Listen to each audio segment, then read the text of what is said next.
Market से जब हम बच्चों के लिए लहंगा लाते हैं तो अक्सर क्या होता है कि जो हम उसके अंदर जो साटिन होता है वो केवल हमारे नेट में सिला होता है और एक साइड से ओपन होता है, जैसा कि आप देख रहे हैं। तो ये देखिए, ये एक बच्ची का चढ़िया है जिसमें साटिन सिला हुआ है। पर क्या है कि इसमें अंदर अस्तर डालना पड़ेगा, क्योंकि साटिन का जो कपड़ा होता है गर्मी के सीजन में ये पैरों में चिपक जाता है। ठीक है, तो आप और दूसरा सबसे बड़ी बात ये है कि जिसका लहंगा है बच्ची का, उसके हिसाब से इसकी हाइट ज़्यादा है। तो आज मैं आपको बताऊंगी, जो मार्केट से रेडीमेड हम अपने बच्चों के लिए लहंगा लाते हैं, इसका जो ब्लाउज होता है वो तो हम सिल लेते हैं घर पे, या फिर कभी कभी क्या होता है किसी किसी लहंगे में ऊपर का टॉप सिला होता है पर जो नीचे का जो लहंगा होता है वो अनस्टिच होता है। तो इस तरह के लहंगों को आप अच्छे से घर पे ही इसको अपनी घर की मशीन से कैसे सिल सकते हैं, आज मैं आपके साथ वही शेयर करने वाली हूँ। तो यहाँ पे ये जो लहंगा है, ये हमारा जो बच्ची है उसके हिसाब से ये थोड़ा सा लंबाई में बड़ा है, जिसकी वजह से काफ़ी ज़्यादा पैर की साइड मतलब ज़मीन में घिसता है। तो वो ना घिसे और उसकी सेम माप का हम ये लहंगा बना पाएँ, इसके लिए आपको घर पे क्या करना है वो आज आपके साथ शेयर करती हूँ। सबसे पहले ये जो हमारा ऊपर नाड़ा डालने के लिए जो नेफा लगा हुआ है, इसको सबसे पहले हम खोल देंगे। क्यों? क्योंकि हमें इसकी थोड़ी सी हाइट भी कम करनी है। तो सबसे पहले नेफे वाले पार्ट में आप जो सिलाई देख रहे हैं, इसको सबसे पहले आप खोल लीजिए।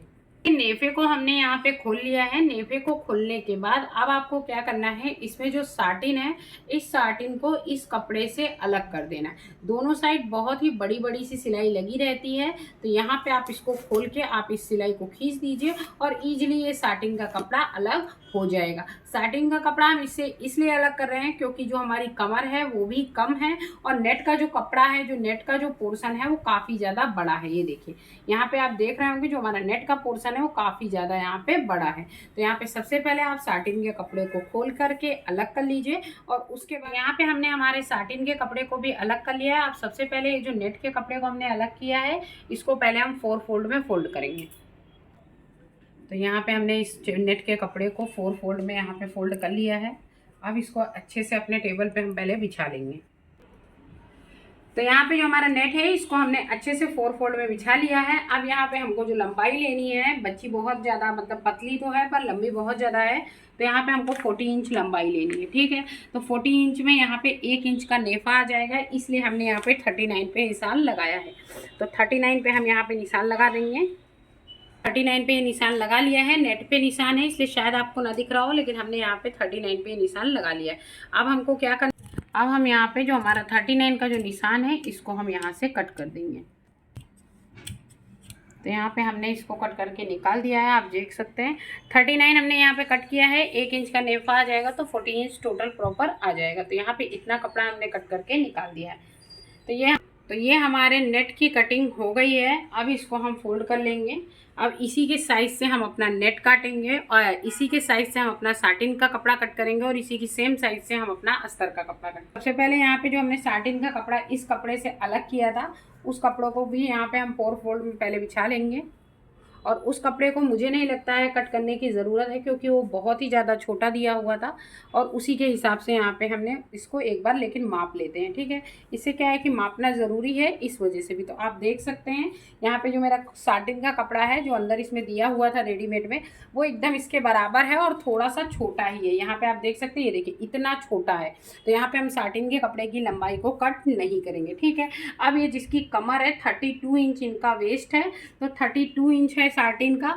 तो हम यहाँ पे पहले साटिन में कमर की नाप देख लेते हैं, हमारी कमर की नाप प्रॉपर है या नहीं है। यहाँ पे हमारी जो कमर की माप है इसको हम एक बार देख लेते हैं। तो आप देख सकते हैं जो मेरी कमर की माप है, यहाँ से हम फीता लगा करके देखते हैं तो ये मेरा 44 इंच के आसपास हो रहा है। ठीक है, तो लेकिन मैंने ऐसा सोचा हुआ है कि इसकी कमर को हमको कम ना करना पड़े और बिना कम किए ही अच्छे से कम हो जाए।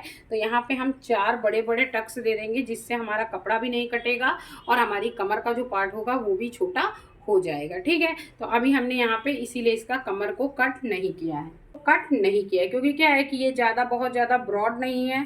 अगर थोड़ा भी साइड से कट कर देंगे तो ये कम हो जाएगा, फ्लेयर जो होगा वो कम हो जाएगा। इसलिए हम यहाँ पे टक्स देंगे। सिलाई जब करेंगे तो आपको समझ में आ जाएगा। तो इसीलिए अब हम साटिन के कपड़े में भी कटिंग नहीं करेंगे। अब यहाँ पे अस्तर की हम कटिंग कर लेते हैं, सेम माप को रख करके और सेम कमर की माप से। कॉटन का जो अस्तर है उसको लंबाई में हमने सेम अपना ये कॉटन साटिन वाला कपड़ा रख के कट कर लिया है। इसके बाद हम यहाँ पे कमर का जो पोर्शन है उसको हम नाप करके कट करेंगे। तो यहाँ पे 32 इंच हमारी कमर है, 32 इंच में हम 2 इंच प्लस करेंगे। 1 इंच हमारा जाएगा ये दो पार्ट जोड़ने में और 1 इंच हमारा जाएगा चेन अटैच करने में। तो यहाँ पे 32 इंच हम यहाँ पे हमारा है और हम यहाँ पे लेंगे 34 इंच। ठीक है, 32 में 2 इंच प्लस करेंगे तो 34 इंच हो जाएगा। तो हमने यहाँ पे 17 इंच पे ये हमारा मेजर टेप रखा है, 17 इंच पे ये मार्क लगाया है और अब इसको धीरे धीरे ले जा करके हम अपने साइड में जोड़ देंगे। तो ये हमारा ए लाइन का निशान लग गया है। ए लाइन का निशान लगाना बहुत ही ज़्यादा आसान है। बाकी हम यहाँ पे नेट में भी चपटी डालेंगे और हमारा जो साटिन का कपड़ा है उसमें भी चपटी डालेंगे। पर जो हमारा अंदर कॉटन का जो अस्तर है उसको हमने प्रॉपर और परफेक्ट मेजरमेंट से काटा है। जितनी हमारी कमर है उसमें हमको किसी प्रकार की चपटी वपटी लगाने की आवश्यकता नहीं पड़ेगी। तो यहाँ से जैसे जैसे हमने निशान लगाया है वैसे वैसे ही हम यहाँ पे कटिंग कर देंगे। तो सबसे पहले यहाँ पे कमर की माप का माप लगाने के बाद हमने अपना अस्तर भी कट कर लिया। अब हमें जो भी काम है अपनी मशीन पे चल के करेंगे। तो चलिए फटाफट से इसको सिल लेते हैं।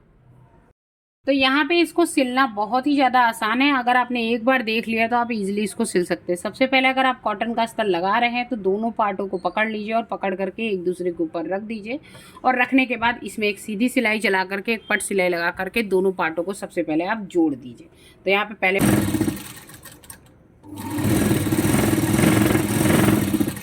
दोनों पार्ट को मैंने जोड़ लिया है, सामने से एक पट सिलाई दे दी है। अब यहाँ पे जो हमने साटिन का कपड़ा अलग करके और कट करके रखा है, सबसे पहले इसको हम इस पे रखेंगे और नाप लेंगे कितना कपड़ा हमारा बड़ा है।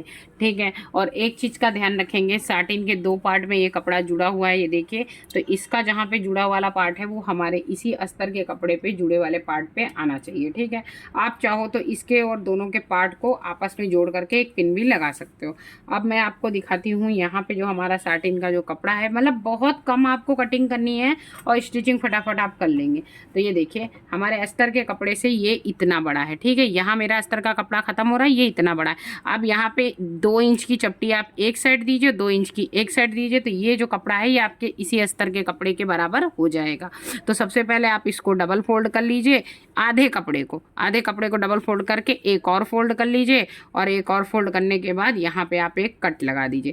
यहाँ पे जहाँ पे आप कट लगाएंगे इसी जगह से आपको 2-2 इंच की दो आपको चपटी ब्लाउज जैसी दे देनी, मतलब ऊपर से ब्रॉड और नीचे से पतली, जिससे कि क्या ये जो आपका कपड़ा है ये आपके अस्तर के कपड़े के बराबर आ जाएगा। एक्चुअली क्या होता है, नीचे से ये पूरे ए लाइन कटे होते हैं तो ज़्यादा घेर नहीं होता है और लहंगे में जितना ज़्यादा घेर होगा उतना ज़्यादा परफेक्ट आपके लहंगे रेडी होंगे। इसलिए हमने यहाँ पे साटिन का कपड़ा कट नहीं किया है।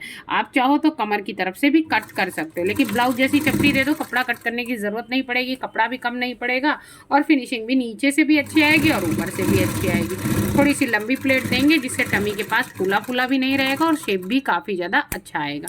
तो यहाँ से आप देख सकते हैं ब्लाउज जैसी हमने एक प्लेट दे दी है, ऐसी ही हम इसमें जहाँ पे आगे हमने कट लगाया है वैसी एक प्लेट हम यहाँ दे देंगे और हमारा कपड़ा दोनों साइड से इसी तरह हम बराबर कर लेंगे, मतलब आधे साइड के इधर से भी और आधा जो हमारा इधर कपड़ा पड़ा हुआ है उधर से भी। तो पहले हम कपड़े को इसी के एकदम बराबर में कर लेते हैं और उसके बाद आपको दिखाते हैं। यहाँ पे आप देख सकते हैं जो हमारा साटिन का कपड़ा है ये दोनों पोर्शन में हमने सब में पूरे में चपटी डाल ली है। अब यहाँ पे आपको क्या करना है, किनारे से कपड़े को पकड़ना है और पूरे में सिलाई एक बड़ी लगा दीजिए, चाहे आप छोटी वाली ही लगा दीजिए, एक सीधी। दोनों कपड़ों को मतलब अस्तर का कपड़ा और साटिन का कपड़ा दोनों को आपको ऊपर साइड से जोड़ लेना है। यहाँ पे देख सकते हैं जहाँ हमने ये प्लेटें दी हुई हैं नीचे साइड एकदम प्लेन हो जाएगा और हमने यहाँ पे देखिए कमर के बराबर भी कर लिया और कपड़ा हमारा कटा भी नहीं है। तो एक सीधी सिलाई पहले हम लगा लेते हैं। तो यहाँ पे मेरा मशीन का सबसे पहले एक सीधी सिलाई लगा लेते हैं। यहाँ पे सेंटर में ना पिन लगा करके कपड़े में टक्स डालते हैं ना, तो आपका जो कपड़ा है वो घटता बढ़ता नहीं है, पूरा बराबर रहेगा। ना आपका साटिन का कपड़ा कम पड़ेगा ना ही आपका अस्तर का कम पड़ेगा। तो यहाँ पे आप देख सकते हैं पूरे कपड़े को हमने यहाँ पे अस्तर में जोड़ दिया है। देखिए ना हमारा साटिन का कपड़ा कम पड़ा है और अस्तर का कपड़ा और साटिन का कपड़ा एकदम एग्जैक्ट बराबर रहेगा। अब तो हो गया, ये मेरे दोनों कपड़े जुड़ गए हैं और रेडी भी हो गए हैं। अब आपको क्या करना है, यहाँ पे आपको नेट वाला कपड़ा उठाना है और इसको भी आपको पहले डबल फोल्ड कर लेना। इससे आपको क्या पता चलेगा कि आपका जो कपड़ा है इसका सेंटर पॉइंट कहाँ पे है। तो ये जो कपड़ा है इसको आप सबसे पहले डबल फोल्ड कर लीजिए और डबल फोल्ड करने के बाद इसके इसके सेंटर के पॉइंट को पहले आप निकाल लीजिए। तो यहाँ से हमने डबल फोल्ड कपड़े को कर दिया है, हमारा जो सेंटर का पॉइंट है वो ये वाला है, ठीक है। अब इस सेंटर के पॉइंट पे आप एक कट लगा दीजिए। तो यहाँ पे मैंने एक कट लगा दिया, ठीक है। अब इस सेंटर के पॉइंट के जो कपड़े में हमने यहाँ पे कट लगाया हुआ है, इस कट को हम यहाँ पे जो हमारे अस्तर और साटिन और दोनों कपड़ों का जो सेंटर पॉइंट है, ये देखिए, ये जो ये वाला जहाँ पे हमने दोनों अस्तरों को जोड़ा है, यहाँ पे आप इसको रखिए और रख करके यहाँ पर भी आप एक पिन लगा दीजिए। इससे क्या होगा, पिन जब आप लगा दोगे तो उसके बाद क्या है कि जब आप इसमें चपटी डालोगे, मान लीजिए कपड़ा बढ़ा हुआ है तो उसमें आप चपटी डालोगे तो वो कपड़ा आपको दोनों साइड बराबर मिलेगा, ना कहीं आपका घेर कम होगा और ना ही कभी ज़्यादा होगा। तो यहाँ पे दोनों के सेंटर पॉइंट को मिला करके हमने यहाँ पे एक पिन लगा दी। अब इसमें देखिए कितना है, इतना ही कपड़ा बढ़ा हुआ है, ठीक है। अब आपको इस कपड़े को यहाँ आगे से रखते जाना है, छोटी छोटी सी चपटियों को देते जाना है और आपको इस कपड़े को इसी में एडजस्ट कर देना है, ठीक है। क्योंकि क्या है, जो रेडीमेड कपड़े होते हैं ना, उसमें बहुत ज़्यादा घेर नहीं होता है और नेट में छोटी छोटी चपटियाँ पड़ी होती हैं तो वो मालूम भी नहीं पड़ती हैं, और घेर भी काफ़ी अच्छा आता है, चढ़िए का लुक भी काफ़ी अच्छा आता है, और बहुत ज़्यादा कपड़ा हमारा बड़ा भी नहीं है, इसलिए ज़रा ज़रा सी चपटी डालेंगे तो हमारा जो कपड़ा है वो पूरा इसमें एडजस्ट हो जाएगा। तो यहाँ पे हमने यहाँ पे एक चपटी डाल दी है और इसी तरह हम इसको डाल करके अच्छे से इसको नेट को हम अपने साटिन के कपड़े में एडजस्ट कर देंगे। तो यहाँ पे आप देख सकते हैं कपड़े को ऐसे ही हम एक साइड से चपटी डालते जाएंगे, छोटी छोटी सी, एकदम छोटी छोटी सी डालेंगे क्योंकि हमको लास्ट तक डालना है, और एक जगह पे ही बड़ी डाल देंगे तो एक ही जगह पे दिखती रहेंगी। तो यहाँ पे छोटी छोटी सी चपटी डालते जाएंगे और एक सीधी सिलाई लगाते जाएंगे। पूरे नेट को हमने अपने अस्तर और साटिन के कपड़े में सेट कर लिया है। यहाँ से कपड़े को हम कटिंग कर देंगे और आप देख सकते हैं जो मेरा नेट है वो पूरे हमारे साटिन के कपड़े में कितने अच्छे से सेट हो गया है। जहाँ जहाँ इसमें प्लेटें थी वहीं वहीं पे हमने इसको सेट किया हुआ है। ये जो आप देख रहे हैं ना, ये थोड़ा सा हमारी कटिंग में प्लेट थोड़ी सी बड़ी थी तो उसको अभी हमने एडजस्ट कर दिया है और आप देख सकते हैं ये पूरा हमारा अच्छे से एकदम सेट हो गया है, ठीक है। तीनों कपड़ों को आपको केवल सेट कर लेना है। अब यहाँ पे आपको इसको डबल फोल्ड कर देना है और डबल फोल्ड करने के बाद यहाँ पे इसको फोल्ड करने के बाद आपको क्या करना है, यहाँ पे थोड़ी दूर पे, कम से कम 6 इंच पे अगर आपको चेन लगानी है तो, अगर चेन नहीं लगानी है तो आप केवल साइड की कॉर्नर को मोड़ दीजिए और किनारे से एकदम पूरे में सिलाई चला दीजिए, आपको कोई भी प्रॉब्लम नहीं होगी। तो यहाँ पे हमको क्या करना है, तीनों कपड़ों को पकड़ लेना है। जैसे हमने यहाँ पे अस्तर, साटिन और ये कॉटन वाला कपड़ा, इसी तरह दूसरी साइड भी अस्तर, साटिन और नेट का कपड़ा तीनों को पकड़ लेंगे। सबसे पहले एक छोटा सा हम यहाँ पे लॉक बनाएंगे, रिवर्स सिवर करके यहाँ पे लॉक बनाएंगे जिसके बीच में ही हमारी चेन आती है। तो ये चेन का पोर्शन ऑप्शनल है, वैसे तो आप ना भी डालो, बच्चों के काम तो कोई विशेष नहीं है, पर यहाँ पे क्या है कि कस्टमर का होता है ना तो थोड़ा सा फिनिशिंग अच्छी देनी होती है। तो यहाँ पे हमने इसको उठा लिया है फुट्टे को और थोड़ा सा कपड़े को आगे ले जाएंगे बीचों बीच में और यहाँ पे एक लॉक बनाएंगे जिससे इसके बीच में हमारी ये चेन एडजस्ट के बाद यहाँ पे हम छोटा सा रिवर्स सिवर करके केवल लॉक बनाएंगे। एक सिलाई चलाने के बाद बैक ले जाएंगे और फिर एक सिलाई लगा देंगे, ठीक है। अब यहाँ पे हमको यहीं से धागे को कट कर देना है। यहाँ पे हमने इतना बड़ा लॉक लगा दिया है और ये जो हमारी चेन है ये इसके ऊपर यहाँ पे आ जाएगी। तो यहाँ पे चेन को अब हम हटा देंगे और सबसे पहले यहाँ से हम कपड़े को कट कर देंगे। ऊपर का धागा ऊपर कट कर देंगे और नीचे के धागे को नीचे कट करके कपड़े को हम निकाल लेंगे। अब आपको क्या करना है, यहाँ पे सबसे पहले आप चाहो तो चेन एडजस्ट कर सकते हो और यहाँ पे आप चाहो तो आप पहले यहाँ पे नेट वाला कपड़ा सेट कर सकते हो। नेट वाले कपड़े के साथ आप चाहो तो आपको साटिन भी आप सिल सकते हो, पर यहाँ पे हमने साटिन नेट के साथ नहीं सिलेंगे, साटिन अलग सिलेंगे, अस्तर अलग सिलेंगे और नेट का कपड़ा अलग सिलेंगे। उसका कारण ये है कि जो हमारा साटिन है वो नेट के बराबर नहीं है, ठीक है। अगर नेट के साथ हम साटिन सिल देंगे तो हमारा जो घेर है वो कम हो जाएगा, मतलब घूमने में क्या है वो उतनी ज़्यादा फ्लेयरनेस नहीं आएगी और अच्छा लुक भी नहीं आएगा। तो इसलिए नेट के कपड़े को अलग सिलेंगे और साटिन और अस्तर दोनों को अलग सिलेंगे, क्योंकि अस्तर और साटिन की जो थिकनेस है, जो मतलब जो इसका लुक है वो प्रॉपर आएगा, इसलिए अस्तर साटिन को अलग सिलेंगे। सबसे पहले यहाँ नेट के कपड़े को हम अच्छे से गोटते जाएंगे और एक सिलाई चलाते जाएंगे। तो सबसे पहले नेट के दोनों कपड़ों को पकड़ लेंगे और हम पूरा ऊपर तक सिलाई लगा देंगे जिससे बाद में फिनिशिंग में हमको प्रॉब्लम ना हो। तो आप चाहो तो ऊपर से भी सिल सकते हो और आप चाहो तो नीचे से भी सिल सकते हो और इसी जगह पे हम इसको डबल फोल्ड करके सिलेंगे जिससे इसकी फिनिशिंग भी हो जाएगी और सिलाई भी हमारी आ जाएगी। तो थोड़ा सा कपड़े को फोल्ड करते हुए एक सीधी सिलाई चला देंगे। यहाँ पे नेट के कपड़ों को मैंने डबल फोल्ड करके सिल लिया है, मशीन में सिंगल फुट्टा लगा दिया है क्योंकि चेन डालनी है। तो यहाँ पे हम आगे से चेन को रखेंगे और जैसे हम सिंगल वाली चेन डालते हैं अंदर साइड से, वैसे ही हम यहाँ पे चेन को डालेंगे। तो सबसे पहले चेन को इधर रखेंगे। आप चाहो तो सीधे साइड से भी रख सकते हो और आप चाहो तो उल्टे साइड से भी रख सकते हो। तो जिधर से आपको पहले लगाने में सेट हो उधर से आप लगाइएगा। तो यहाँ पे मेरे हिसाब से मैंने ऊपर से ही लगाना स्टार्ट किया है, क्योंकि एक साइड की चेन सेट हो जाती है तो दूसरे साइड की चेन को सेट करने में इतनी ज़्यादा प्रॉब्लम नहीं होती है। तो यहाँ पे सिंगल साइड से हम चेन को रखते जाएंगे और अच्छे से चेन को खोलेंगे, ओपन करेंगे और ओपन करने के बाद यहाँ पे हम चेन को सेट करेंगे। तो काफ़ी अच्छे से उंगली की मदद से इसको खोलते जाएंगे और सिलाई लगाते जाएंगे। तो यहाँ पे सबसे पहले हम चेन को अच्छे से एकदम ओपन कर लेते हैं और उसके बाद हम एक सिलाई लगा देंगे। यही सेम तरीके से आपको कहीं भी चेन लगानी हो आप इसी तरह चेन लगाइएगा, पूरी ओपन कर लीजिएगा उंगली की मदद से। और उसके बाद अगर आप चेन लगाते हैं तो आपकी जो चेन है वो ऊपर से बिल्कुल भी नहीं दिखेगी। जैसे ये जो पोर्शन है इसको आप उंगली से पूरा खोल लीजिए और इसके किनारे किनारे ही एकदम सिलाई चलाइएगा, तो कभी भी आपकी चेन दिखेगी नहीं। यहाँ पे मेरे एक साइड की चेन बहुत अच्छे से मैंने यहाँ पे सेट कर दी है। अब इसी तरह हम अपनी दूसरे साइड की चेन को सेट कर लेंगे। हमने चेन लगा ली है और चेन को हम बंद कर देंगे। ये देखिए, अगर एकदम खोल करके आप चेन लगाते हैं तो आपका जो चढ़िया होगा उसमें चेन आपकी दिखेगी नहीं। तो यहाँ पे मेरी चेन लग के रेडी हो चुकी है, आप देख सकते हैं।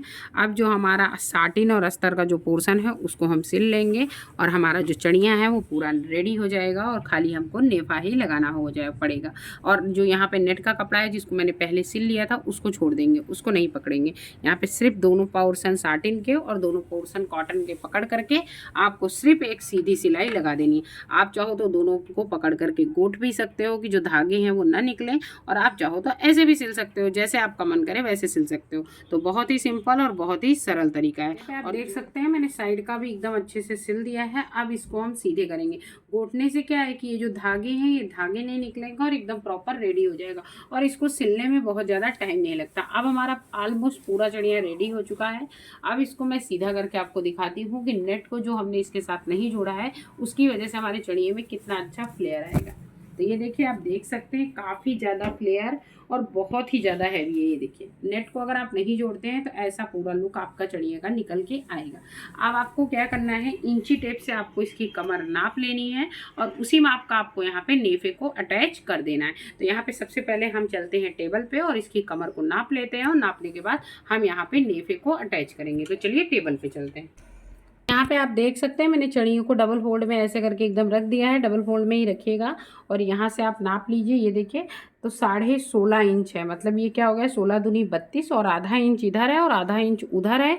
यहाँ देखो 32 इंच की हमारी कमर है, तो ये 33 इंच टोटल रेडी हुआ है। क्योंकि नापने और पहनने में थोड़ा डिफरेंस हो जाता है, इसलिए 1 इंच बड़ा रहेगा तो हमेशा परफेक्ट बैठता है। तो यहाँ 33 इंच का हम नेफा काट लेते, 33 इंच का। तो यहाँ पे 33 इंच का हमारा नेफा है, 33 इंच है तो मैंने यहाँ पे 35 इंच कट किया है, क्योंकि हमें साइड की पहले फोल्डिंग करनी है तो 1 इंच हमारा फोल्डिंग में जाएगा। ठीक है, चौड़ाई हमने 1 इंच के हिसाब से रखी है, तो ये हमारा 4 इंच चौड़ा पट्टा है और इसमें हमारा क्या है कि आधा इंच इधर सिलाई चला जाएगा, आधा इंच इधर सिलाई चला जाएगा। तो ये हमारा 3 इंच का पट्टा बचेगा और फोल्ड करने के बाद ये हमारा 1.5 इंच का ही पट्टा बचेगा। तो यहाँ पे हमने इसमें एक साइड से पहले डबल फोल्ड करके हम यहाँ पे एक सिलाई सीधी लगा देंगे। एक सिलाई हमने इधर लगा दी है और सेम ऐसे ही एक सिलाई हम इधर लगा देंगे। दोनों पट्टों में आपको कपड़े को फोल्ड करके पहले सिलाई लगा देनी, इससे क्या है धागे नहीं निकलेंगे। तो दोनों पट्टों को पहले फोल्ड करते जाएंगे और यहाँ पे हम एक सीधी सिलाई लगाते जाएंगे। पे क्या करना है, चेन वाले पोर्शन के अंदर साइड से यहाँ पे आपको नेफा रखना है। यहाँ पे नेफा आप ऊपर साइड से भी रख सकते हो, इधर साइड से भी, पर मेरे हिसाब से अगर आप अंदर साइड से रखते हो तो इससे फिनिशिंग ज़्यादा अच्छी आती है। तो मैं हमेशा अंदर साइड से ही रखती हूँ। तो अंदर साइड से नेफे को रखना है और आगे आपको एक रिवर्सिबल लगा देनी, मतलब लॉक कर देना है। और उसके बाद पूरे कमर के पार्ट में आपको पट्टी को सीधे सीधे रखते जाना है और सिलाई लगाते जाना है। बहुत ही सरल और बहुत ही ईजी तरीका है और हर कोई इसको सिल लेगा। सिलने में मात्र आपको आधा घंटा बहुत से ज़्यादा लगा तो आप आधे घंटे में इसको पूरा कर लोगे। मैं यहाँ वीडियो बना रही हूँ इसलिए थोड़ा लंबा हो सकता है, और मैं अगर बिना वीडियो को इसको बनाऊँ तो 20 मिनट में आप इसको सिल सकते हैं। तो पूरे चढ़ियों को आपको फैलाते जाना है और पट्टे को लगाते जाना है। पूरे पे पट्टी को हमने जोड़ दिया है, यहाँ से पट्टी को कट कर देंगे। और अगर मान लीजिए यहाँ पे फोल्ड करने के बाद आपकी थोड़ी सी पट्टी बच जाती है तो उसको आप अंदर साइड ही फोल्ड करके ऐसे अंदर साइड ही रख सकते हैं, ठीक है। लेकिन किनारे सिलाई लगा लीजिएगा जिससे आपका धागा ना निकले। अब यहाँ पे हम चढ़िए को नीचे कर लेंगे अपने लहंगे को। और अब हमको क्या करना है, यहाँ पे जो हमने पट्टी इसमें जोड़ी है इसको ऐसे ही हम फोल्ड करते जाएंगे और फोल्ड करके इसके ऊपर रखते जाएंगे और थोड़ा थोड़ा कपड़ा अंदर साइड ऐसे करके फोल्ड कर देंगे और एक सीधी सिलाई हम पूरे में लगा देंगे। तो है ना बहुत ही इजी इस चढ़ियों को सिलने का तरीका, ये लहंगा को सिलने का तरीका। हमारे में इसको चढ़ियाँ कहते हैं, इसलिए मेरे मुंह से बार बार लहंगे को चढ़ियाँ ही निकल जाता है। तो यहाँ पे इसको हम ऐसे ही हल्की सी एक नाखून के बराबर कन्नी को फोल्ड कर देंगे और इसके ऊपर रखते जाएंगे और एक सीधी सिलाई लगाते जाएंगे। इसमें आपको कुछ भी नहीं करना है, बहुत ही सिंपल और अब तक का मेरे ख्याल से सबसे सरल तरीका मैंने आपको निकाल के बताया है कि आप लहंगे को घर पे ही बहुत ही, जो आजकल क्या है कि सभी जितने भी आप लहंगे खरीदो सब सेम ही स्टिच ही आते हैं। मतलब उसमें अस्तर जोड़ देंगे, भले अस्तर उसमें कम हो, आपको नीचे कॉटन का अस्तर भी डलवाना है पर साइड में अस्तर को जोड़ देंगे और दुकान वाले ऐसा बताएंगे कि बस आपको इसमें साइड किनारे से सिलाई लगा लेनी है और आप पहनना चालू कर दो। पर ऐसा नहीं होता है, फिनिशिंग पूरी देनी पड़ती है और सिलाई भी प्रॉपर होनी चाहिए। इसी वजह से वो देखने में उसका लुक और भी ज़्यादा अच्छा है। तो यहाँ पे पट्टी को ऐसे ही फोल्ड करते जाएंगे और सिलाई लगाते जाएंगे। आप आगे साइड देख सकते हो, ऐसे ही हमको यहाँ पे पूरे में सिलाई सीधी सीधी लगा लेनी है। नेफे को लगा लिया है और एकदम प्रॉपर से इसको सेट कर दिया है। नीचे एक सिलाई लगा दी है और ऊपर भी हमने 2 सिलाई में नेफे को एडजस्ट किया है, ठीक है। अब यहाँ पे सिर्फ और सिर्फ हमको यहाँ पे नाड़ा डालना है और हमारा जो चढ़िया है वो बनके एकदम रेडी हो गया है। मैं इसको जमीन में बिछा करके आपको प्रॉपर और फाइनल लुक दिखाती हूँ। देख सकते हैं मेरा लहंगा बनके रेडी हो गया है। आप चाहे बच्चों का लहंगा हो या बड़ों का लहंगा हो, सेम इसी प्रोसेस से आप बना सकते हैं। और आप देख सकते हैं जो हमारा लहंगा है वो बनने के बाद कितना बढ़िया और कितना सुंदर रेडी हुआ है। आप भी सिंपली अपने घर की मशीन से इस तरह लहंगे को बना सकते हैं। तो यहाँ पे मेरा लहंगा बनके रेडी हो चुका है। और अगर आपको हमारा बनाया हुआ ये वीडियो पसंद आया हो और आपको समझ में आया हो तो प्लीज़ हमारे चैनल को सब्सक्राइब कीजिएगा, वीडियो को लाइक कीजिएगा और हमें सपोर्ट कीजिएगा। फिर मिलूंगी गाइस, फिर वो चाहे कुकिंग हो या फिर सिलाई। तब तक के लिए बाय बाय, जय श्री कृष्ण।